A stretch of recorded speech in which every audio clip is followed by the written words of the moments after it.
nazagira icyo avuga umusore yitavayo azagira icyo avuga kigera muri kaminuza ku munsi wa mbere nibyo bari kutwereka yese aza gufata ijambo bite nyakubahwa bite muraho banyitarishi uravuze ngo gutsindwa niyo ntambwe ya mbere umuntu atera agira ngo agere ku ntsinzi ibyo ntago byizera Even Facebook lo WhatsApp lo good morning. Izo ni za quotes mubona kuri Facebook na za WhatsApp mu gitondo ngo buriya ngo yo watsinzwe ngo ni intambwe ya mbere gufasha gutsinda ngo gutsindwa ni isomo wiga ibyo ni ibintu dora tubona ku mbuga. Isi yikaragira iruhande izengurutswa iki ni intsinzi nkuko wabivuze. ఒక్కసారి ఫెయిల్ అయితే అదే ప్రపంచం భూమిలో పాతేసి ఎక్కి తొక్కి ముందుకెళ్ళడానికి వెయిట్ చేయాలి. Ni isi nanone itategereza ngo ubanze utsindwe kugira ngo uzagire icyo ugeraho gutsindwa utariko. వేరే ఆలోచన ఉండకూడదు.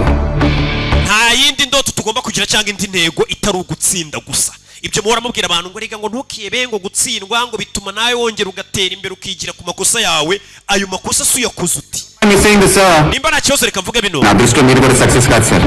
Nyakwa nubwo wavuze ngo hari aho wigejeje ngiye mbona ntaho wigejeje. Umugabo yavuze ngo indoto ze zari kuba umuyobozi w'iki kigo ngo nawe hari icyo yigejejeho. Umwana aramubwira ati nyakwa nta hantu wigejeje ngiye nkurikije uko nkubona. Kuba umuyobozi w'ikigo subwo wigejeje. Success yo full stops and out. Kuko kuntsinzi nta kadomo kabaho. Nyine umuyobozi yaravuze ati ngiye noze nifuza ko umuyobozi w'ikigo ibyo nashakaga nabigezeho. Kugira icyo ugeraho cyangwa se kugira kuntsinzi ntago ari ibintu ugeraho ngo uhite ushyiraho akadomo ya commas matrame ఉంటాయి. Tuba tugomba gushyiraho kakantu nyine urabona akadomo kaba kavuze ko ibintu birangiye. None hari n'utundi twitso bivuze ngo birakomeza baracyandika.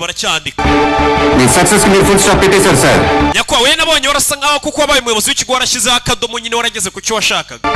Mirala successful author. None ni gutuvuga ngo hari icyo wigejejeho ngo uri umuntu wahatari. La success avalo institute ni bavuze ko iki kigo cyigisha abantu kugera ku ntsinzi. Nizamaite nimba rukuri rero institute godal goda saripo sir. Indikante success lo yavadi dari varide. Iki kibikuta cyanyu muri abantu bagize icyo bigezaho mu cyuzuze y'amafoto menshi y'abantu kuko buri muntu afite buryo ki agera ku ntsinzi ye. Destination. Cyane ko intsinzi atari ahantu runaka umuntu abagiye. Success. Ahubwo intsinzi ni urugendo rukomeza. Nta hantu na hamwe umuntu agira ngo avuge ngo yageze aho yajyaga.